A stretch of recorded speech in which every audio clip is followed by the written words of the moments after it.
Look, the Chicago Bears, they just got terrible news. And on Saturday, Chicago had to place three players on injured reserve, but the most notable is undrafted free agent Ian Wheeler. This ends the chance of these players playing in the 2024 regular season. One of the players, once again, was a fan favorite, undrafted rookie running back who had a really strong preseason appearance, and I'm talking about Ian Wheeler. And the Bears have until Tuesday to get their 90-man roster trimmed to 53. Putting three players on IR, I mean, that gets them a few steps closer to that number, but it's not really the way that you want to do it. And duly noted, the Bears just suffered some serious injuries on Thursday night. It makes me feel like I don't want to play four instead of three preseason games ever again. And Ian Wheeler, he's headed to injured reserve. That ends his season, and he suffered an ACL tear on Thursday night against the Chiefs. And this guy was a fan favorite, right? You guys are watching Hard Knocks this summer. He deferred medical school to fulfill this dream that he had, and that's of playing in the NFL. And that's actually pretty cool. And it was a really fun story. And he performed so well against Buffalo in the preseason. Lot of noise that he had an outside shot of making the Bears practice squad. I think he had an outside shot of supplanting someone like Homer to get that last running back spot, especially since he had some pop available in the return game. He ran the ball 5 times for 43 yards and 2 touchdowns against the Bills, and it was looking so good. And he finished the preseason with 52 rushing yards and 2 touchdowns on 12 carries. And he ran 5 times for 5 yards. He only averaged 1 yard per rush against the Chiefs, and just blew the ACL. And that's just really tough for the Howard product. And so now we're looking at the Bears running back room. It's probably pretty much decided now. DeAndre Swift is our starter. Khalil Herbert, Roshan Johnson will be behind him. And then Travis Homer, he is still going to get this last spot. And good for him. He has so much value as a special teamer, and really blessed to have him still. But man, I really was excited about Wheeler. I'm going to get back to him. Let's talk about a few other players that suffered injuries on Thursday night.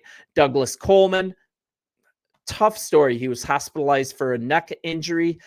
Good news, though. Released from the hospital on Friday, returned to Chicago, but he had to be placed on injured reserve for the season. He was taken off the field on a stretcher. It was a really scary moment. The 26-year-old, he has been playing for the Canadian Football League's Ottawa Red Blacks for the last 3 years. And in 19, he was an all Big 12 safety for his efforts at Texas Tech. So that's really impressive. And according to Adam Hodge, I'm going to open up the story on Shy City Sports, you guys, if you want to read a little more.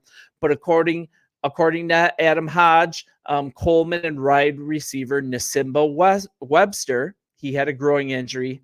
Nasimba Webster was placed on injured reserve as well. So that's missing the season. And Webster, he's been on the fringe of a roster spot for more than one season. I think it's the past 3. Just one of the remaining players for the Matt Nagy era of Bears football that we're trying to forget. But the fact that he held on this long from that regime, it shows that this guy really provided depth. And it would have made him tough for him to make the roster because, I mean, we're looking at a wide receiver 5 or wide receiver 6. But I'm not sure if he would have made the 53 anymore. He would have been lucky to be on the practice squad. But anyways, I wanted to cover those 2 injuries, and I just wanted to give a little encouragement regarding Wheeler. And personally, once again, I think this is hugely disappointing. I was looking forward to seeing him on this roster once again to replace Travis Homer. But this was one of my favorite storylines from Hard Knocks. And you're talking about literally an undrafted free agent from an HBCU, which is interesting in its own. And he was just a grinder. And he was looking to make this running backs room or be a return specialist or a combination of both. I really think he would have made this team. And the quest is end ACL. And we've seen so many players return from ACL injuries. I mean, we forget how difficult it is to rehab from this, and we kind of get numb to it. But this is a severe injury. And I hope that he recovers quickly. I hope he's back in Bears camp next year. I hope we keep him on the practice squad and we don't let another team poach him. But obviously, we don't have to worry about that. He's on injured reserve. And once again, he had a multiple touchdown game against the Bills.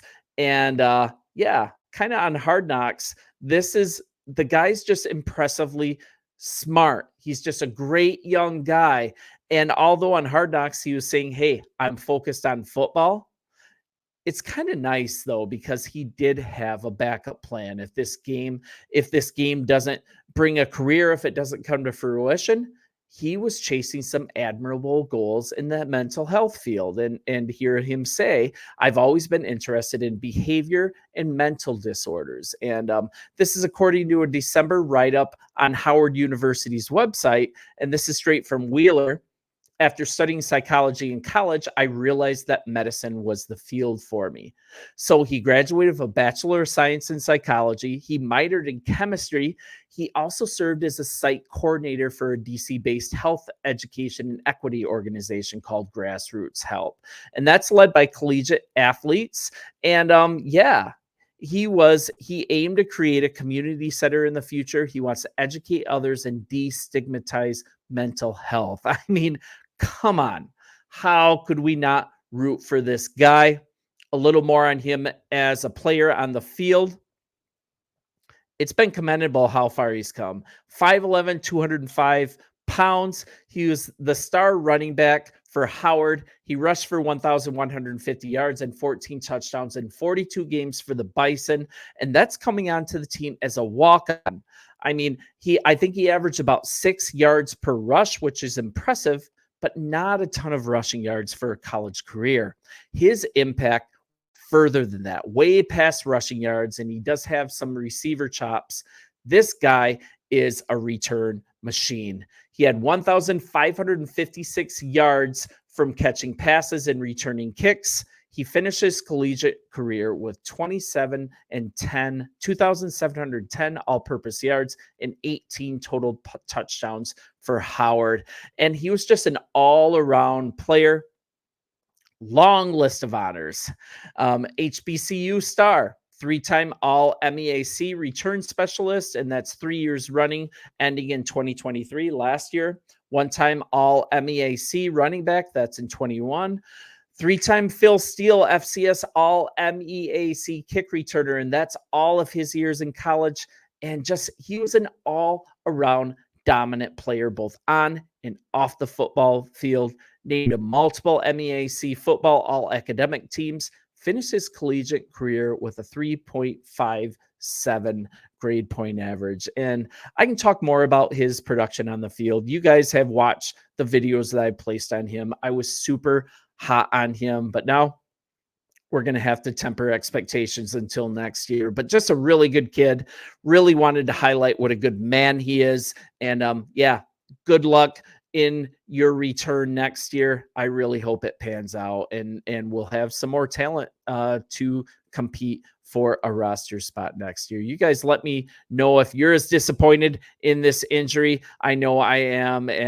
But the good thing is, as this team improves, these injuries aren't as serious. This is a team that is going to be really hard to make the roster regardless. And hey, we still have a great running back room. So you guys bear down. We also have Velus Jones possibly joining the running back room as well. We'll see where he ends up in the shuffle as far as this 53. And I can't wait. You guys will talk soon. Leave some comments. We will talk there, and bear down. See you later.